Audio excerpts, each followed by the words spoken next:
Good afternoon and welcome to the Joy Show here on Friday afternoon. We're planning to have a little bit of fun today.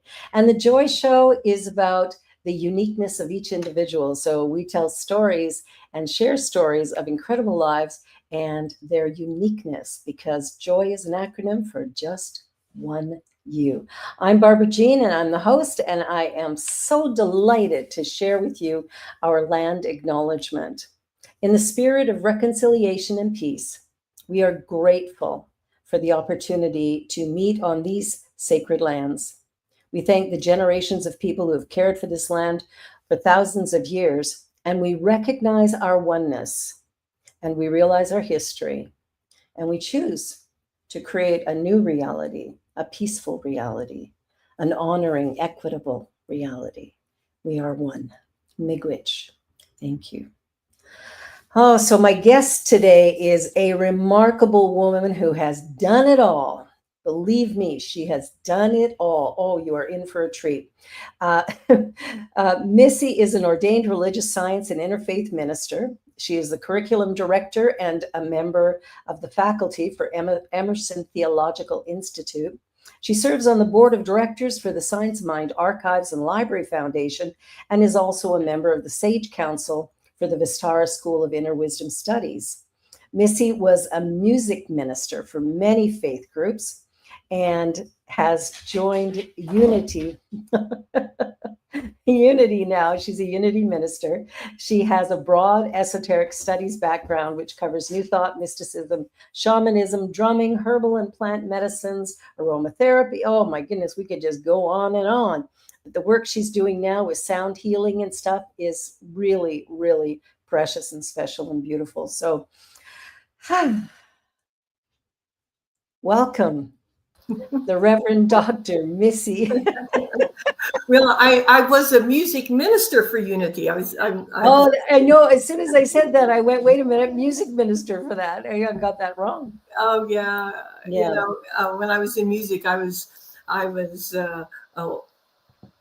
it was like, it was sound as consciousness, and consciousness goes out on sound. So for me, before I became a credentialed minister, to me, you sent the divine force out on sound. And so my ministry was by sharing that consciousness through sound for different churches. So, you know, I was a music minister for Unity and United Church, and what was the Mary Baker one? Christian Science. I was liturgical Lutheran. I did Catholic. I did Methodist.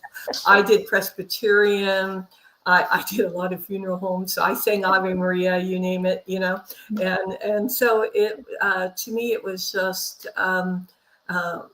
the consciousness and the sound, and you get into the God space, and you send that peace and out on the sound, and you bring the presence and beingness to the space you're in, and you inform the space. Yeah. And so to me, that's a ministry. So when people say, well, they're not a minister, you know, it's you minister because you bring you to the table. Well, I want to go back a little bit. You shared something just before we went live about some of the things you did when you were younger. And I'd like to start there with that list, because, you know, one of the things that I found funny about it is, if I looked at that list in a group of people, I would look for men first. I wouldn't look for a woman. So tell me the story. Well, there were 6 kids. You know, there were 4 women, two guys, and so we grew up on a farm, and so everybody shared in it. So we all learned to drive tractor, and there was and we all dug irrigation ditches. We all pruned vines. You know, we all fertilized. Sat on the back of the trailers that attached to the tractors, and we put our hands into the fertilizer. It was like nitrogen stuff, and we'd spread it with our hands. We didn't know any better then, you know. And exactly. I know. And we'd go out and pick grapes and spread them for raisins and stuff. And we had a school near us, a Granville school. My dad went to it. It was first through eighth grade, and we had this wonderful track. This is before we became unified into the Sanger School District. And so we'd go down there, and Dad would like throw toss the baseballs to us, and that's how we learned to hit the balls and catch them. So we'd all be learning that, and we had a basketball hoop, and we'd play and learn. So we learned all these sports, and so when we went to school, we try out for the teams, and we were pretty well trained by that, because my dad had been on the Berkeley school, on the Berkeley track team for the West Coast Relay. So he was so we all became kind of jocks, at the time. And I lettered in volleyball and track. I ran the 110, 220, and the 440 relays, and I was a high jumper and a long jumper, and I substituted for the shot putter a couple times when the shot putter didn't show up, and because we all had to lift weights. I mean, it's nothing I could do now, and so I lettered in basketball and track and softball and football, women's football. And so when we'd go to these places, and people would say, write down something, and you had these like bingo things where you had to go find people to put their names in and it would say, well, find the person that lettered in football, basketball, and softball and drove tractor. They would assume it was a guy. And there would be that assumption that you'd look around the room for a man first. Yeah. So I thought that was that's awesome. Now you went to college initially for you studied in voice training. Right. I was planning on being an opera singer. So I got my bachelor's at Fresno State University in a voice performance, and I was going back and getting my master's in voice. And I had a kids group that was on TV, local dinner theater, and I was a local director. Plus, I did some other shows, things like Pippin and Sound of Music and nice. Things like that.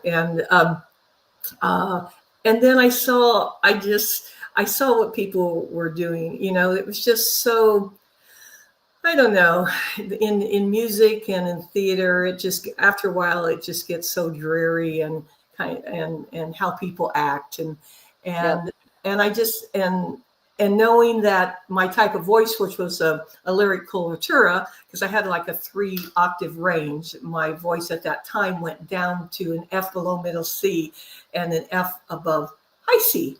And it would take like into my 40s to, so I was going to end up having to spend another, at this time I was like 27. I was going to have to spend another 20 years just doing repertoire. And I thought to myself, how boring, because I had a lot of interest, and I didn't, and I thought, and what am I going to do as a job? I was teaching voice. I was starting to build a practice teaching my voice, teaching voice students, and but yet at the same time, I felt kind of a call. Now, what's interesting about when you start feeling a dissatisfaction with where you are, when you start feeling like you've lost the spark, and I had started here my whole life, I had thought I wanted to be a singer in opera and do this and that. And all of a sudden, it was like there was no spark. There was no push. And all I could see as I was looking at my life, projecting myself in the future, was, did I want to do this for the next 20 years? Could I see myself teaching, let's say, day after day, voice students, or doing a grocery store here with a master's degree eventually, or did I even want to do a master's degree? I loved history. I loved other things. And so I decided at that time that I needed to do something different. So I kind of looked at my options. What did I want to do? And I really did something very different. Yeah. So I had been involved in ROTC at the time, not ROTC. It was a society. It was called Angel Flight. It was kind of like a women's a sorority that supported the ROTC group on the Fresno State campus. And my first husband had been an ROTC graduate. Okay. So I decided that to join the service. So I decided to join the Air Force, but I decided instead of going and spending music to Air Force, just such a natural evolution.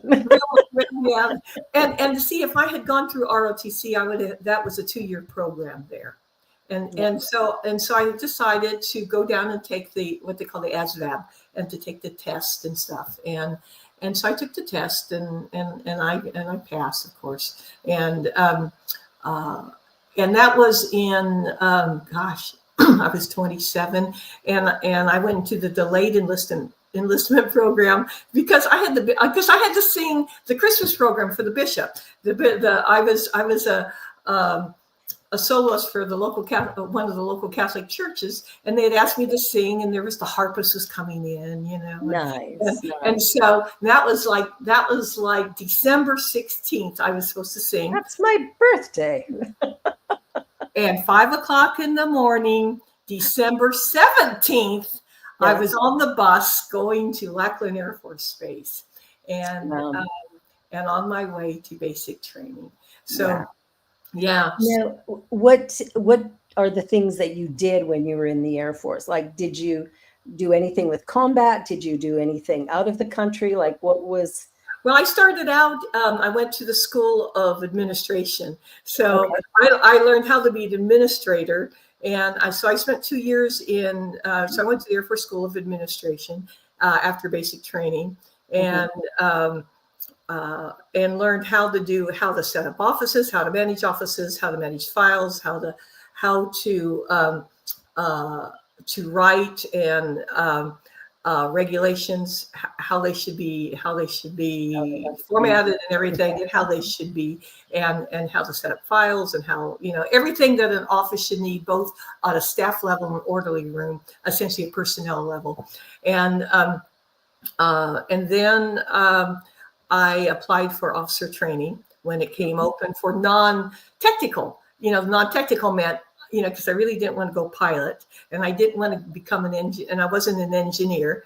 And so I took the test, and I got accepted, and I got to choose what did I want to do. And I didn't want to be a missile layer. I didn't want to end up in a silo, underneath the ground. So I chose logistics and chose transportation.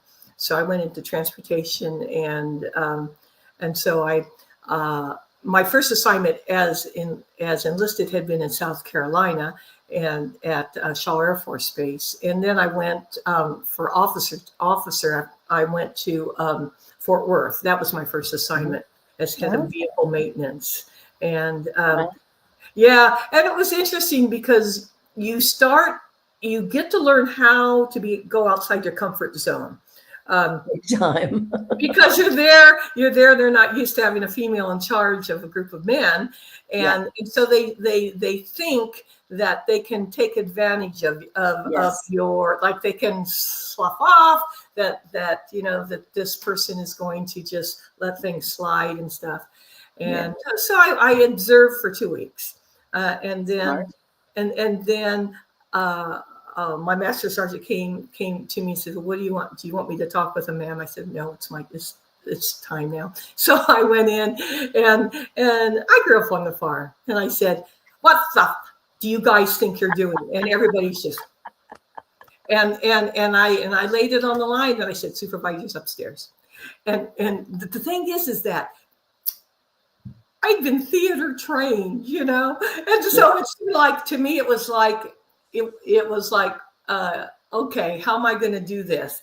And because whenever you don't know what to do, then it's like, it's not that you become it, you play at it, kind of, but there's ways to do it. So because I'm there kind of like looking at Missy doing this, and she's like this, because it was outside my comfort zone too. Yeah.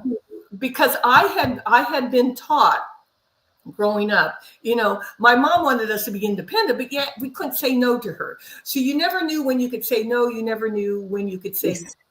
Do you see what I'm saying? That's confusing. Yes. Life's confusing because you don't know how to set boundaries. And here I had to learn on the job training, OJT, how to be firm, but also how to remain true to the core of my integrity, because it's so very easy when you're new, because people want to be, you want to be promoted, you want to do a good job, but at the same time, you don't want to do favors for people. Do you see what I mean? Absolutely. Because my whole thing was, people would come in and they would sit down and they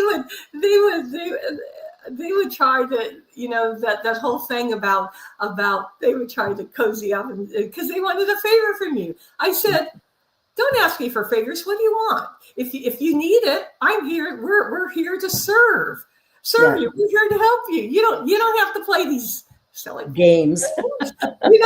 I do not. To me, when you play games, you're being insincere. You're out of it.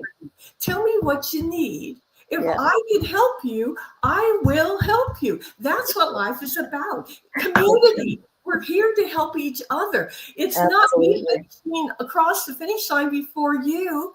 It's not competition. It's let's hold hands and go across together. It's a win-win. That's what we're here to do. And that's so to me, the best. Yeah. So to me, if I could help you, I'm helping the whole collective. So it's not, don't play games with me. Don't try to do this politicking stuff. And I think they do it because you're a woman. They do it because that's how they're used to. Also, they are taught that that's how they have to get along in life. They have to give a little bit of this, a little bit of that, and a little bit of that, so that But to me, it's like let's just be straight up and get it done. Just be straight up. We because I'm looking at the whole. Let's say in this case, I'm looking at the whole base. Who needs what? How do we support the whole wing so that everybody is supported? Okay. And that's important in every area of life. Like those are skills that I'm sure you're using in ministry as well. When I have a student, I'm looking at their whole, they may want to go this way. Let's say their favorite, they like this, but I'm looking at their whole portfolio, let's say. And I'm there saying, you like this, but you might want to look at this, because this comes into this and this will make you stronger over here. So I'm looking at the whole person. That will make someone stronger, and you'll find that this works into this, works into this, works into this, and it's like building a house on a stronger foundation. Strong foundation. Yeah, my dad always said that it's not important the grades you get, but but the whole person concept. Are you better for the whole? It's not whether you get an A or a B or a C, but what did you learn? And does it make you a better person? Are you more whole because of what you learned? I love that. I think too, it's important to look at our skills and our talents and then to add to and broaden it. Now, how many years were you in the military? I was in the military 24 years, 8 months. And then I spent about 10 years, 5 months as a civil servant. So then I was there a total of like 35 years in government service, because when I went into civil service, I was the liaison to the Washington, D.C. area, and mostly the Joint Staff and the White House and FEMA and all these agencies on behalf of the commander of U.S. Transportation Command, who was a 4-star general. So I was the civilian, and then it was a civilian and a full-blood colonel, and we held down the office at the Pentagon. So when the general and his aide and he was a 4-star, so and all the other generals or anybody came in from Scott Air Force Base, that was the home base of the C-5s and the 141s and things for the airlift that took the troops, that took the cargo in support of the mission. So when he would come up to have to brief the Secretary of Defense, or he would have to come up and see the Joint Staff, or he was called over to go see the president, then this was his office. So we had computers there that were hooked up to Scott Air Force Base, and we had an office there for him.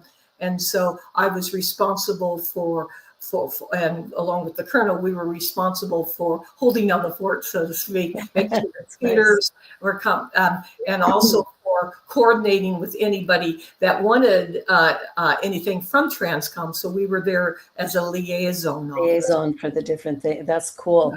Now, when you were there, when you decided to leave there, what years were you there? Like, I went into Washington, D.C. I went to the Pentagon. I had gotten a fellowship to work at the Office of Secretary of Defense, Assistant Undersecretary of Defense for Transportation Policy, and I went there in May of 2001, just before 9/11, and then so you were in the Pentagon for 9/11. I was off campus. My husband, though, was in my soon-to-be husband was in the Pentagon. So he evacuated. I was in an office building in what they called Crystal City. So I was like a quarter of a mile away. Okay. Okay. What was that experience like? Well, we were looking out the window. We had and saw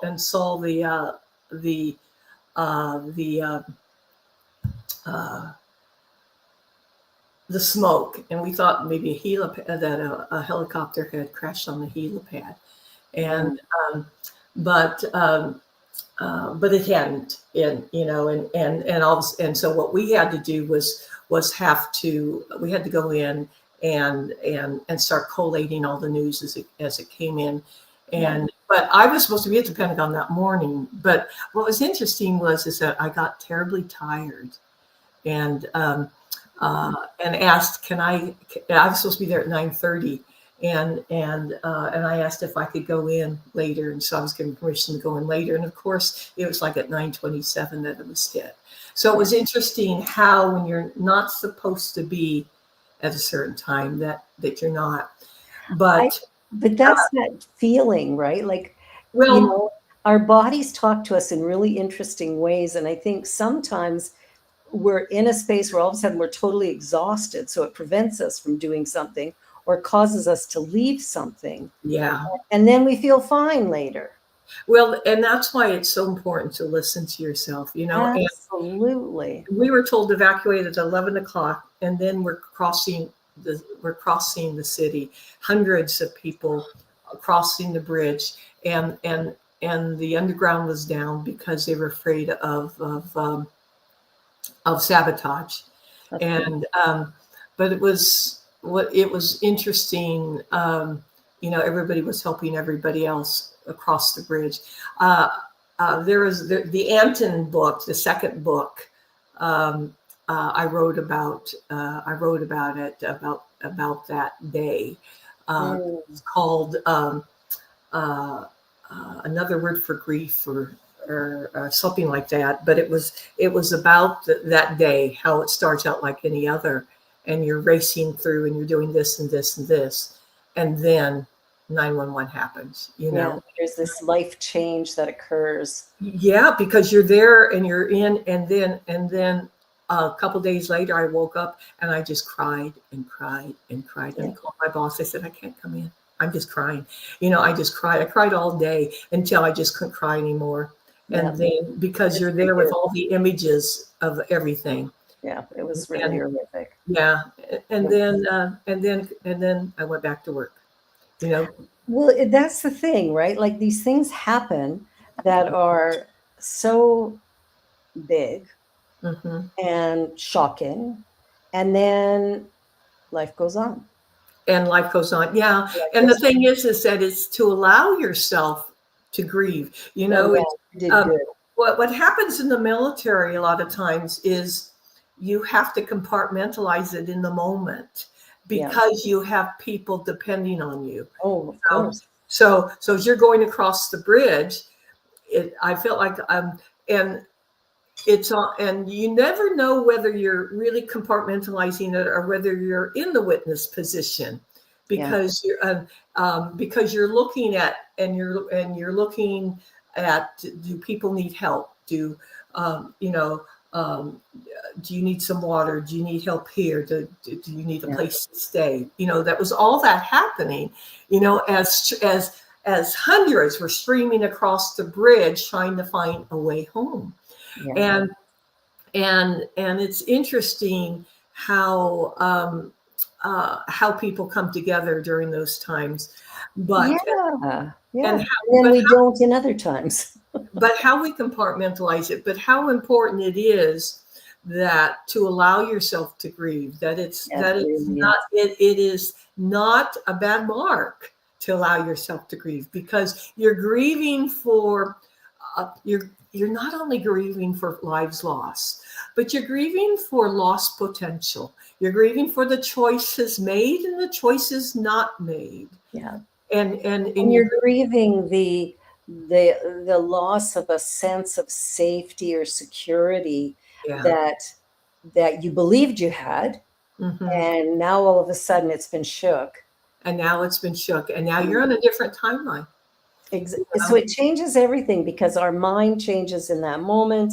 And then from there, we're creating something new. We're going to go to a commercial break, and we're going to be right back, because this is really cool, interesting stuff. So you're watching The Joy Show here on the New Thought Media Network. And my wonderful guest, the Reverend Dr. Missy Higginbotham. I had to think about that. And we'll be back in just a minute. So don't go away. And if you have questions or comments, please put them in the chat. All right, we'll be right back.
Please help us say thank you to our organizational sponsors, including the Hepperlin Foundation, Affiliated New Thought Network, International New Thought Alliance, Science of Mind Archives and Library Foundation, Center for Spiritual Living Denver, Center for Spiritual Living Midtown, New Thought Philadelphia, Planned Happiness Institute, Summit Center for Spiritual Living, One Heart Retreats, Center for Spiritual Living on the Lake, Unity Spiritual Center, Kitchener, Om Center for Spiritual Living, La Mesa, Satya Center, Center for Spiritual Living, North Jersey, Unity of Savannah, and Center for Spiritual Living, Seattle, as well as all of our individual donors.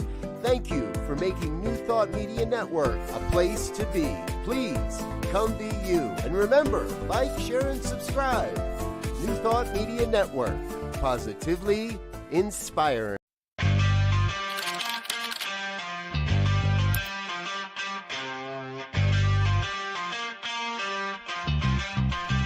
New Thought Media Network. We are a global broadcast network of positive music, media, and entertainment, inspiring humanity's evolution along the journey of enlightenment and creating a world of love, peace, empowerment, and prosperity for all. New Thought Media Network, positively inspiring.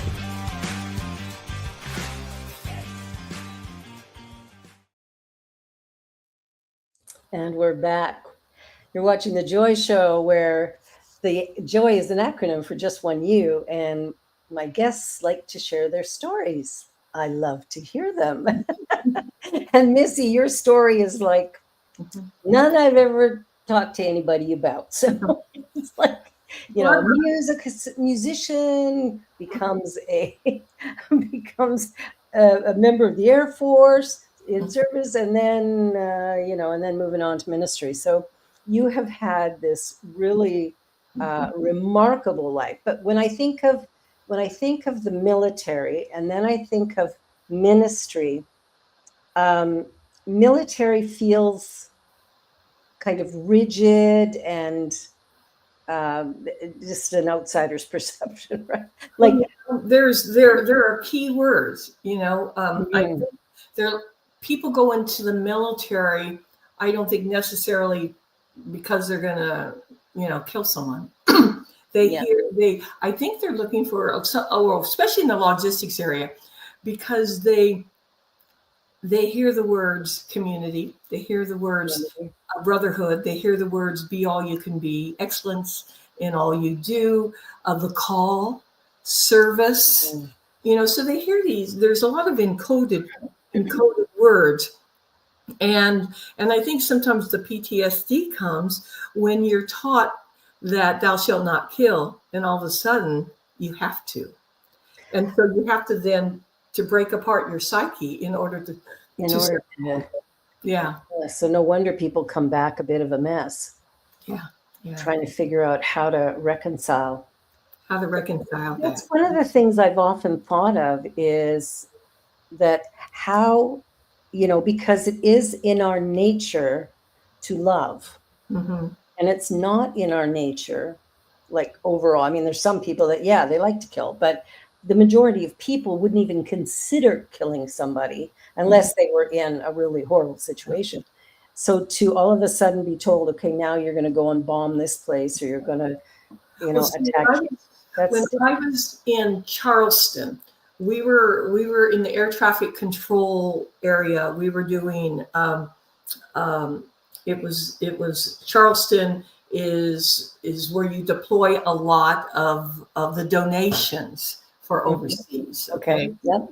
That and Dover. But so here you had, let's say when during the war in Kosovo, when all that was happening, or in Bosnia, and then later on in some of your other areas where they needed food, they needed clothes, and so they were funneling in all these donations, and so I'm in the I forget what the duty officer, I forget what the tower is called now for the airlifters, but I was up in the tower, and my guys are there saying, this is what we've been trained for. For them, it was trained for. For them, it was like a spiritual experience. They were willing to work 12-hour shifts to get the job done because they were helping people. You see, to them, it was like, this is what we've been trained for. Let's get those clothes. Let's get that food to the people. Do you see? There was no thought in their mind about war. It was about, can we get the people stuff that so they can That survive. they need so they can survive. That's very cool. That's very cool. And it's interesting how you said this is what we trained for. Yeah. And I think that speaks volumes. Right. For them, it wasn't so much trained to go to war, even though there's always that specter in the background. Yeah. But it was this is what they trained was to airlift and to help, because that was one of the biggest missions of Air Mobility Command was to airlift food and airlift this humanitarian mission. Humanitarian stuff, which would be a better part than the other. Mm-hmm. So now you're in the military, basically 35 years. 34 years. You had it down to months and days. That was amazing. 35 years. I have trouble thinking of how many. I mean, I know I've been in ministry 25 years, but I couldn't tell you the months and all that. Yeah. But I think one of the questions I wanted to ask you is that transition. When you transitioned, what was that like? Because that's like a whole mind twist. Well, they were going to send me to Korea, which they always do. They always do that for lieutenant colonels, and they finally have a lot of lieutenant colonels. They always send them on give you assignments for a short tour, what they call, and it's always unaccompanied. And my boyfriend at the time, who's now my husband, he didn't want me to go. And I said, well, if I don't, I said, you don't want me to go, but we're not married. Yeah. He says, I said, so do you want to get married or do you want me to go? And he says, there's a proposal for you. He says, well, I don't want you to go. I said, because if I don't go, I have to put in, they only give you a 7-day option. So I'm out of a job. If I don't go, I'm out of a job in 7 days. Yeah. Essentially, I mean, I really have a 3-month thing, but I have to tell them within 7 days that I'm not going to do it. Yeah. And so that must have been a bit stressful too at the time, just trying to. Well, I had gone, because I also had gone hypothyroid, and so I was having a bunch of medical issues. And I knew also if I had gone, I probably would have died at my desk.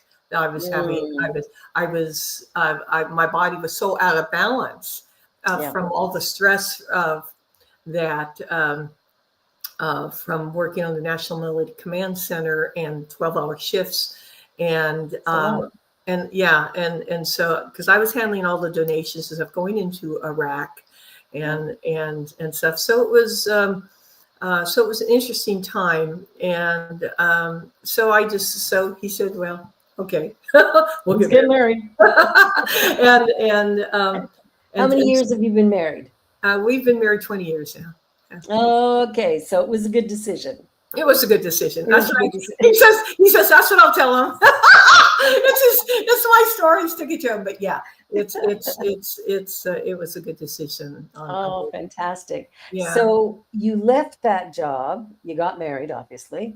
And so what got you to really get into the ministerial stuff? Like what was the deal? Actually it was several years. Well, I had been ordained and metaphysical minister back in 1992, and I was when I was a captain, and so I was it's like having a double life, you know. That's hilarious. So my off times, and I'm studying. So my off times I was leading drumming circles and building medicine wheels and stuff. And then in fact when I go to they'd forget that I was in the military at United Church. Then I go in my uniform, they go, huh? Yeah. And oh my gosh. Yeah, so that was kind of fun. I mean, I was learning about pyramids and learning how the Tao's and reading everything I could, because it was just like they had like 5 metaphysical bookstores, and I was just like, I can relate. Yeah, I was thirsty. I was drinking from the well. You know, I wasn't drinking the Kool-Aid. I was just drinking at the well. I started my I actually had gone to a workshop, and the guy who was talking about ascension, and I said, what? And it kind of keyed. It was like a key word that started me going, because I went into a bookstore then, and a book about ascended mastery dropped in front of me. I've had that experience. Yeah. And then I started working on I am. And I started working on I am and the violet flame. And then I started because one thing for me is that if it's going to work, I'm going to prove it to myself. And so I proved what would work to myself and what didn't work. And I found that I could feel it in my energy field. And I took Reiki training, and I took and then I started working, finding that with sound, that I started teaching myself sound healing, because I could find things happening in my energy field with the sound stuff, and I started doing invocational healing, and people were willing to be my willing victims, and they were telling me, giving me feedback, and then I started working with. And see, that was the beginning of the sound healing movement with Stephen Halpern and Beaulieu and Jonathan Goldman. I mean, that was just at the beginning of everything. And I got a set of tuning forks, started working with tuning forks, and I had a whole set of crystal bowls. This guy decided to sell me 7 crystal bowls, including this 32 or 36-inch one, which you can't even get anymore, and for $300. He sent me the whole. Are you kidding me? Yeah, no. And last year I gave them away to a friend of mine, and gave them all away to her, because I'm now using a crystal harp, and I'm using Himalayan bowls now, Nepalese bowls, so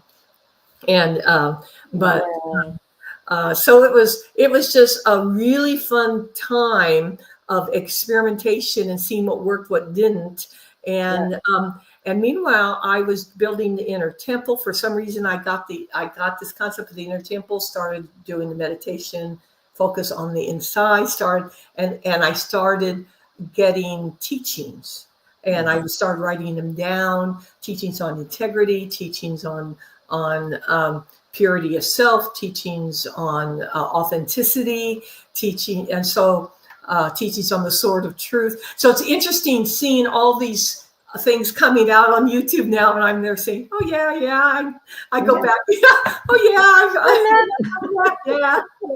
because it's like having a timeline from the late '80s and early '90s for me, and it's like it's all pulled forward, because I say everything comes around at a different level, the spiral. It truly does. So that was happening at the same time that I'm in the military, and so what I'm doing though is at the same time as saying your spiritual life cannot be separate from your daily life. So I was trying to bring what I was learning and becoming into operation as a military person. Right. How can you be a person of integrity? How can you, and so every time I got a promotion, I would sit with myself and say, yes, I can retire at this rank. That way, no matter what people asked me to do, I couldn't be balked. There was always that straight up, because I had someone tell me one time that as you went along the spiritual path, the path got narrower, and what that is that you have to let go of all the fakeness. You have to let go of all the stuff, of all the mask, of everything that keeps you from being true, keeps you from, it's like a house, a truing. Everything has to be in alignment. You have to be in accord with who you are as a God self. And that radiates out. You have to be what they used to call true blue, and that way someone could not, I did not want to be corruptible.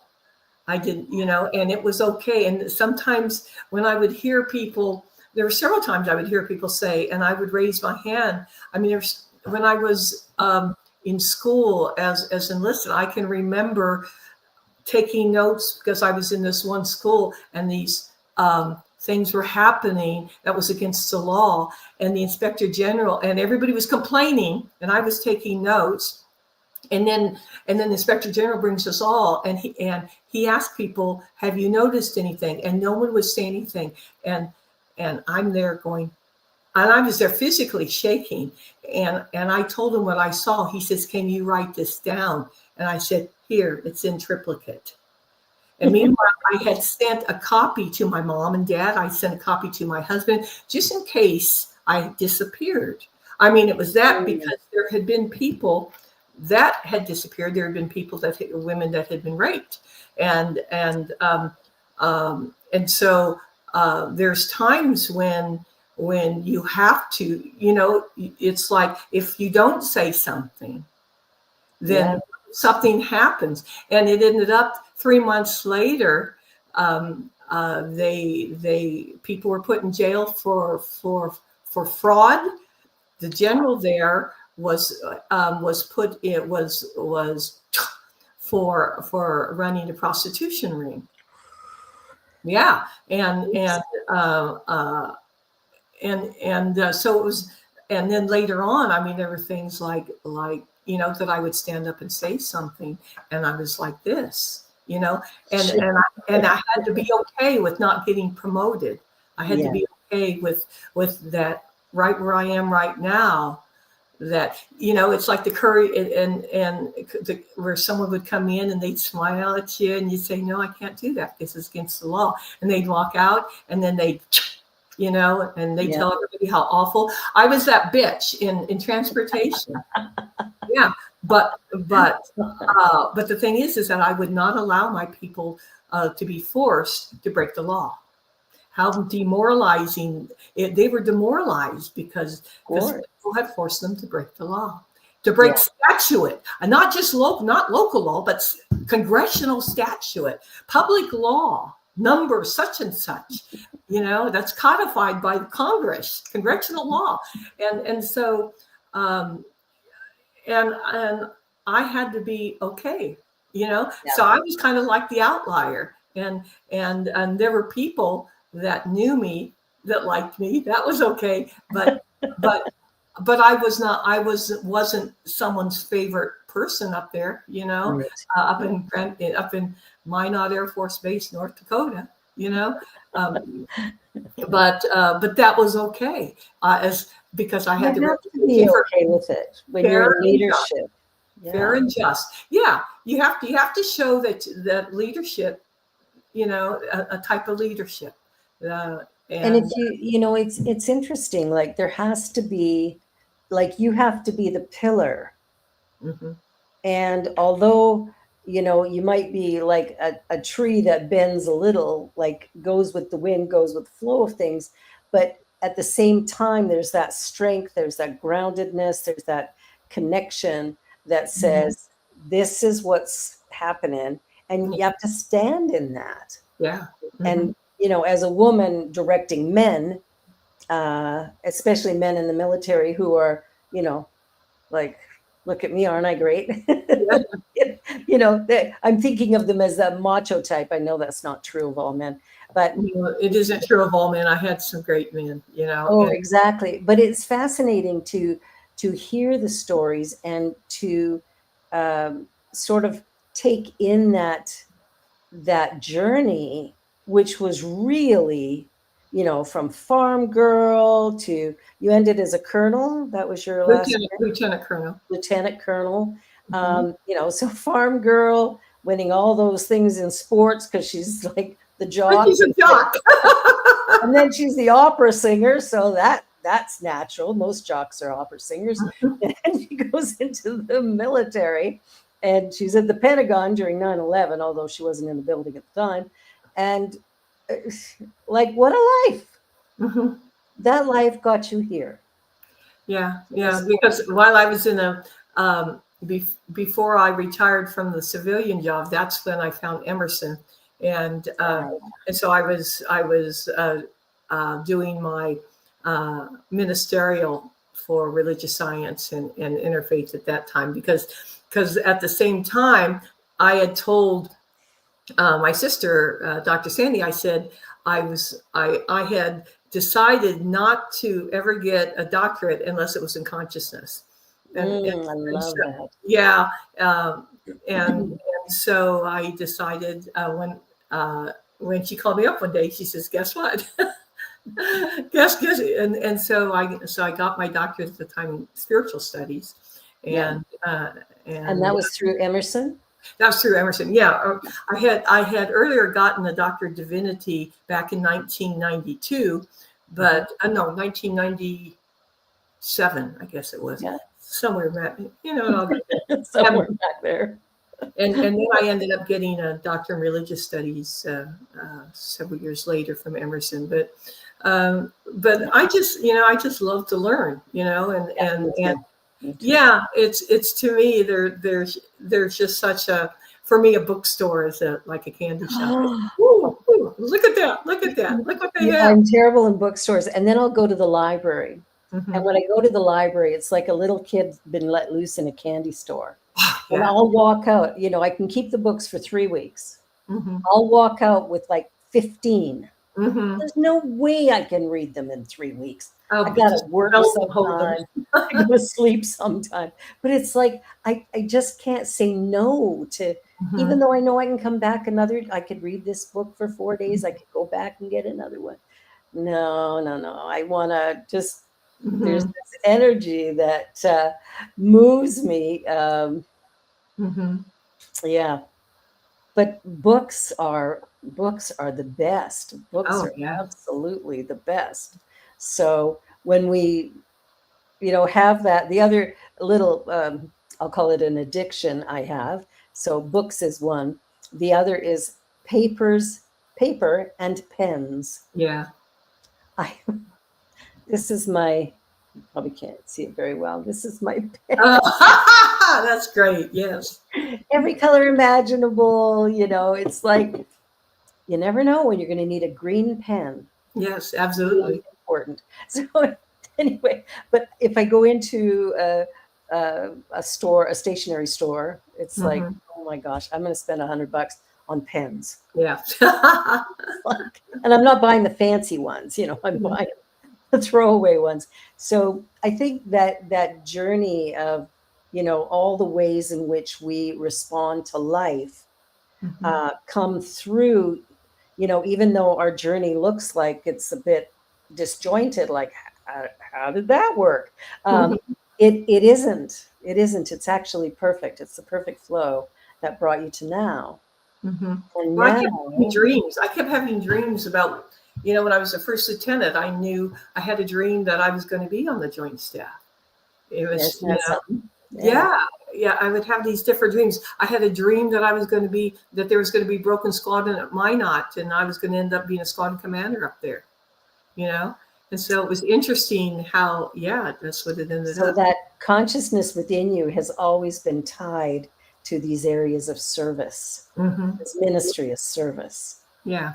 And there was always and inside there was always seemed to be a call somewhere, a lean towards the God life, I guess you could say. Yeah. My call came when I was 27. In an epiphany moment. It was just, very clear moment. Well, see, that's when I went into the military, and I graduated from basic training the day I was 28. Wow. It's interesting that when you look at certain things, I started ministry on my 42nd birthday. That was my first night where I did my first service as a minister. And that was, it was really, the church that had hired me, when they chose me, they had chosen from 3 different candidates. And when they chose me, they phoned me up and they said, "Happy first day, happy birthday." They created a little song that they sang to me about happy birthday, happy first day. And I did a candlelight service on December 16th. And that was my first service. So we're down to our last 5 minutes. because things fly here. And I'd like to know, what is one thing that you'd like to share as we end the show, like something that's really meaningful or something that really speaks to you? Can I read the story of Yeah. 9/11? Okay. It's called Grief Takes Many Forms. Mm. Up at 4 o'clock in the morning, on the road by 5, and I make the metro by 5:30. I arrive at Crystal City, Virginia by 6:25. I walk through the underground, picking up coffee on the way to my office. Racing across the street, I would go through the double doors, into the elevator, and up 3 flights to arrive promptly at my desk by 7 o'clock. To start my morning as an Air Force Transportation Fellow in the Office of the Assistant Secretary of Defense for Transportation Policy. Our regular office at the Pentagon was getting a makeover. The asbestos in the walls was being torn out and the walls strengthened in that wing of the Pentagon. For now, we had to shuttle back and forth between Crystal City and the Pentagon for meetings and mail. Every day upon arrival, I put together a morning report of relevant news for my boss.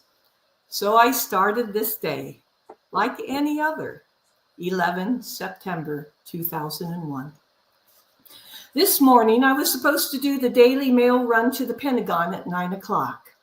However, when I started getting ready, I was overcome by a tremendous sense of tiredness. So I asked if I could postpone it until 11. Permission was granted.